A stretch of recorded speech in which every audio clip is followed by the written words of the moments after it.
Aujourd'hui, on se penche sur un sujet assez fascinant. La création et l'utilisation d'intelligence artificielle perso directement dans Facebook et Messenger. Bonjour Evelyne.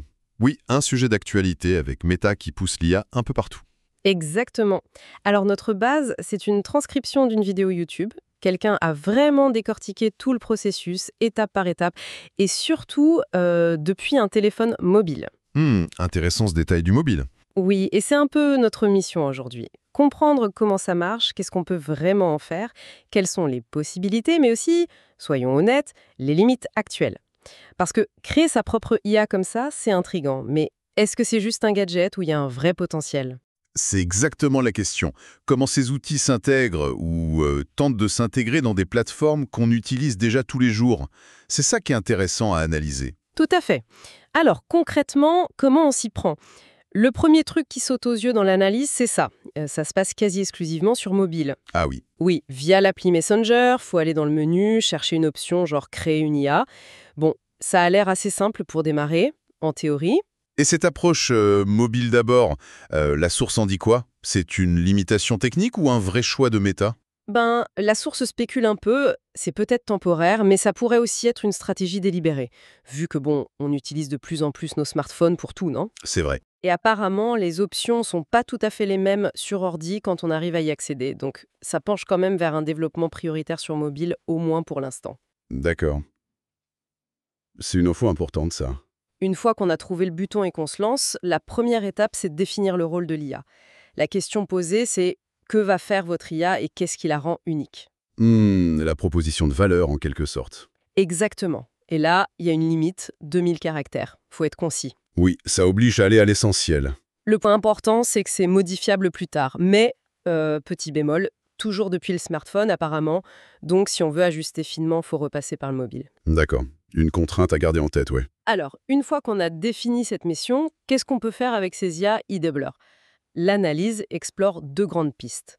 D'abord, un usage très personnel. C'est-à-dire?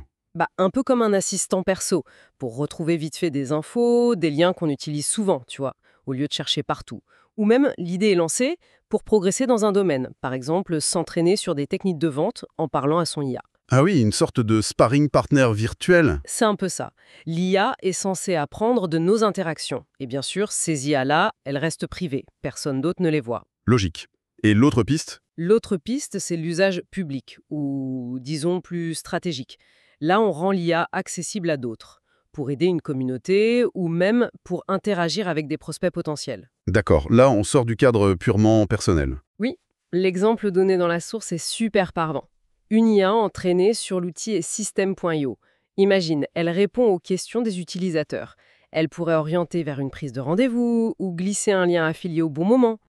Ah, malin. Quand quelqu'un demande le prix, par exemple? Exactement. Ou si quelqu'un est bloqué, l'IA pourrait suggérer une vidéo tuto spécifique sur YouTube. C'est vraiment une approche d'automatisation et d'aide ciblée. Oui, ça c'est vraiment intéressant d'un point de vue stratégique. Ça s'inscrit complètement dans les tendances actuelles d'automatisation de la relation client, de la génération de leads. L'IA devient une sorte d'agent d'accueil ou de guide directement sur la plateforme sociale. C'est ça. Et l'exemple System.io illustre bien comment on peut, en théorie, construire un parcours pour amener l'utilisateur vers une action précise. Et il y a aussi cette idée que, même juste en aidant les gens, on se positionne comme expert. Et ça peut attirer des clients indirectement. Tout à fait.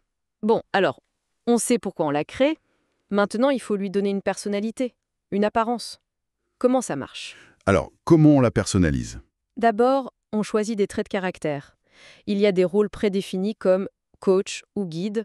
D'ailleurs, la source note qu'on peut en cocher plusieurs, c'est pas exclusif. Ok, Et ensuite, on ajoute des adjectifs pour affiner. Empathique, directe, amusante, à l'aise. Il y a une petite palette pour essayer de lui donner une couleur. d'accord. On essaye de la rendre moins robotique, quoi. Voilà. Ensuite, l'avatar, le visage de l'IA. Et là, première grosse limite selon la source, Ah, ben, on ne peut pas télécharger sa propre image. Pas de logo, pas de photo perso. L'image est générée par Meta, à partir d'une description qu'on donne, un prompt. ah, d'accord. Un peu comme avec les générateurs d'images type Midjourney, mais intégrés. Oui, mais apparemment, c'est pas encore parfait. L'auteur de la vidéo dit avoir eu des bugs, des résultats pas terribles. Donc, c'est un point de friction, surtout si on veut une image de marque cohérente. Oui, je vois. Ne pas pouvoir mettre son logo, c'est embêtant pour un usage pro. Clairement. Après l'avatar, il faut lui donner un nom. Le conseil de la source, être clair. Et un point intéressant est soulevé sur le potentiel SEO. SEO?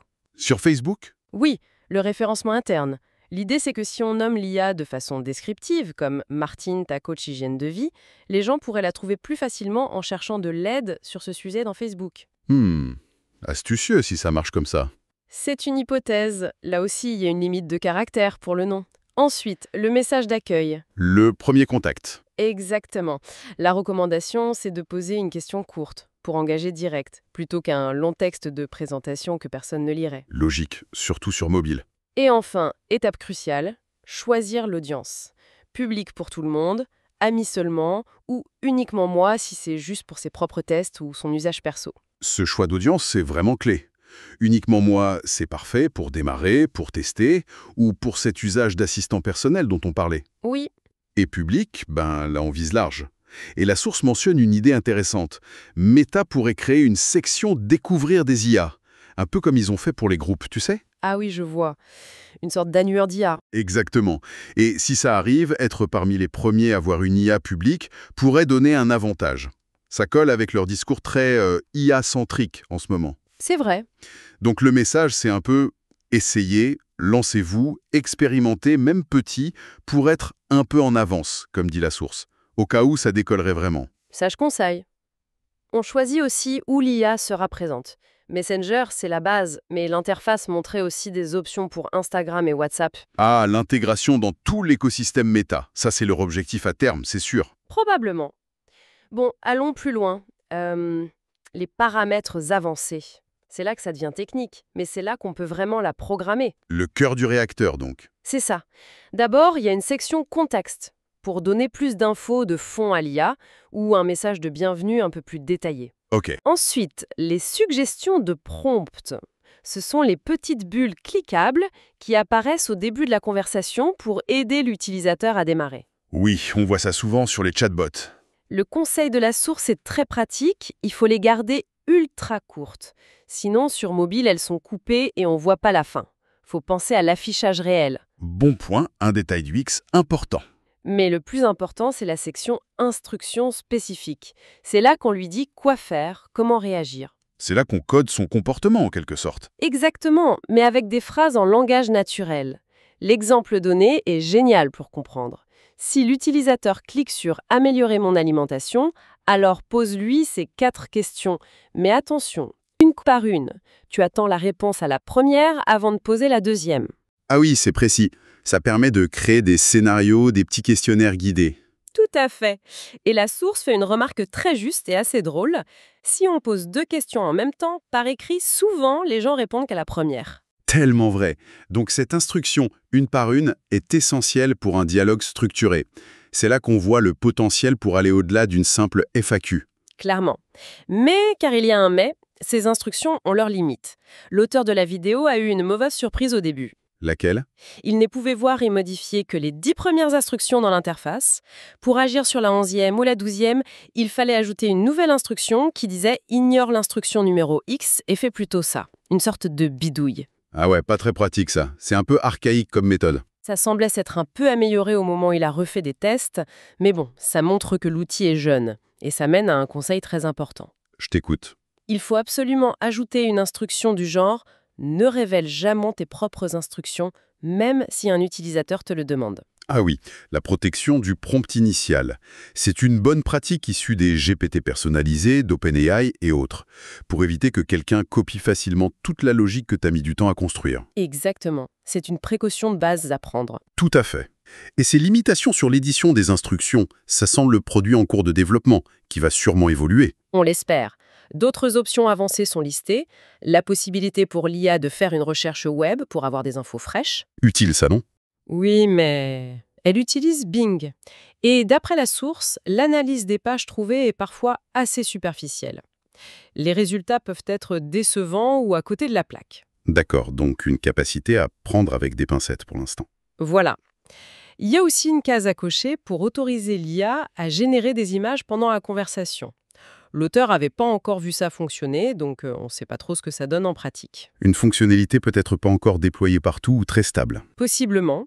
Et enfin, on peut fournir des exemples de dialogues indigés, des paires de questions-réponses, pour montrer à l'IA le style, le ton qu'on attend d'elle. C'est une technique d'affinage assez classique. Oui, le few-shot learning en quelque sorte, pour guider son style. Bon, maintenant le chapitre qui fâche un peu, les limites, les bugs, les trucs qui marchent pas encore bien. L'analyse est assez cash là-dessus. C'est important aussi de connaître les points faibles, oui. Premier gros point noir, l'utilisation sur ordinateur. C'est la galère. Créer son IA ou même juste discuter avec elle depuis un navigateur web, ça semble très limité, voire impossible parfois. Ah, ça, c'est un frein majeur, surtout si on veut taper des instructions un peu longues ou gérer plusieurs IA. Le faire sur mobile, c'est pas idéal. Non. La source suggère que l'application Messenger pour ordinateur, celle qu'on installe, pourrait marcher un peu mieux car elle simule l'environnement mobile. Mais bon. Il existe aussi une interface de création sur facebook.com, mais elle avait ses propres bugs, comme un bouton Importer un fichier qui était là mais inactif. D'accord. Donc clairement, si on est plutôt utilisateur d'ordinateur, c'est pas encore ça. Pas vraiment. Deuxième limite, la performance de l'IA elle-même. Elle est comparée à un niveau proche de ChatGPT 3.5. Ce qui est correct, mais plus l'état de l'art, effectivement. Le souci principal soulevé, c'est qu'elle peut sortir des réponses complètement fausses, du grand n'importe quoi parfois, mais en étant très affirmative. Ah, le fameux problème de la confabulation. L'IA qui invente avec assurance. C'est un risque connu avec ces modèles, surtout les moins avancés. Faut être vigilant. Oui, il faut s'armer de patience, vérifier, ne pas la croire sur parole aveuglément. Absolument. Une IA comme ça demande de la supervision ou, du moins, une utilisation critique de ses réponses. Troisième point faible, on a parlé de la recherche web via Bing qui est bof, mais en plus, l'IA semble avoir du mal à vraiment lire et comprendre le contenu d'une page web un peu complexe. Elle ne fait que survoler. C'est l'impression. L'exemple donné, c'est une FAQ de System.io.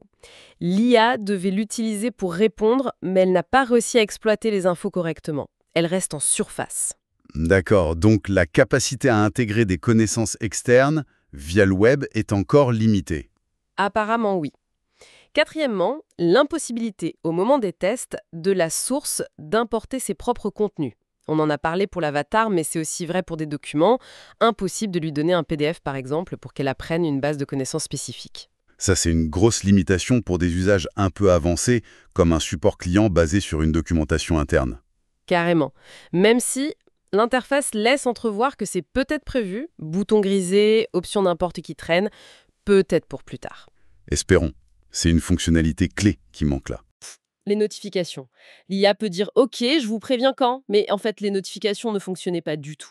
Ah oui, le genre de petit détail qui peut ruiner l'expérience. Sixièmement, des petits soucis d'interface, comme ces fameuses suggestions de prompts trop longues qui sont coupées sur l'écran mobile.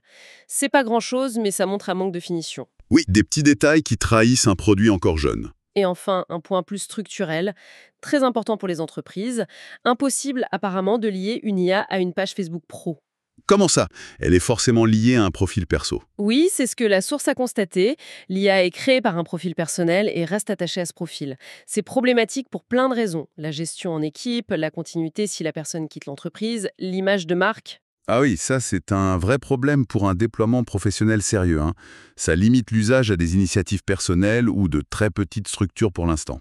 C'est l'impression que ça donne. Bon, tout ça, ça dresse un portrait assez clair, hein.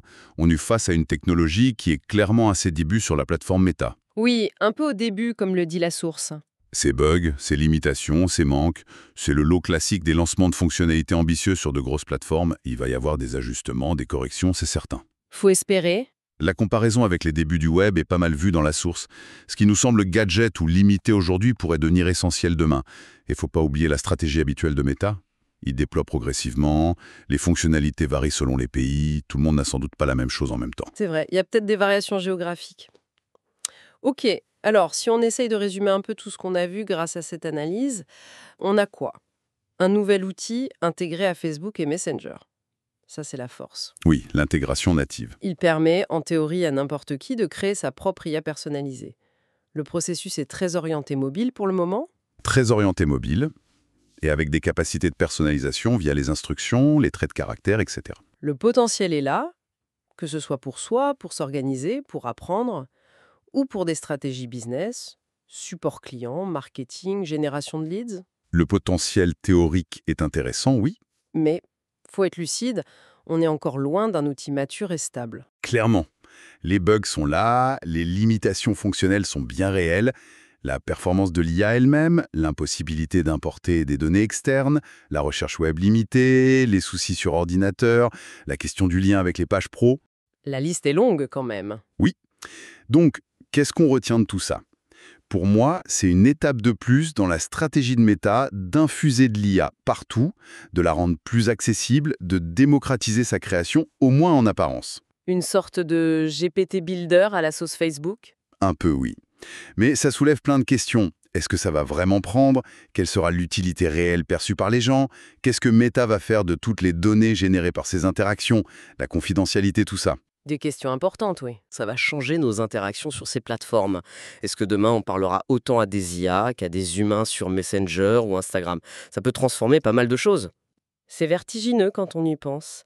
Et pour laisser nos auditeurs avec une petite réflexion, en gardant en tête tout ce qu'on a dit, les capacités actuelles, mais aussi les limites, quelle serait la toute première IA personnelle, toute simple, qu'on pourrait avoir envie de créer? Juste pour tester, pour se simplifier une micro-tâche ou explorer une idée. Bonne question pour finir. Une IA pour se rappeler les anniversaires.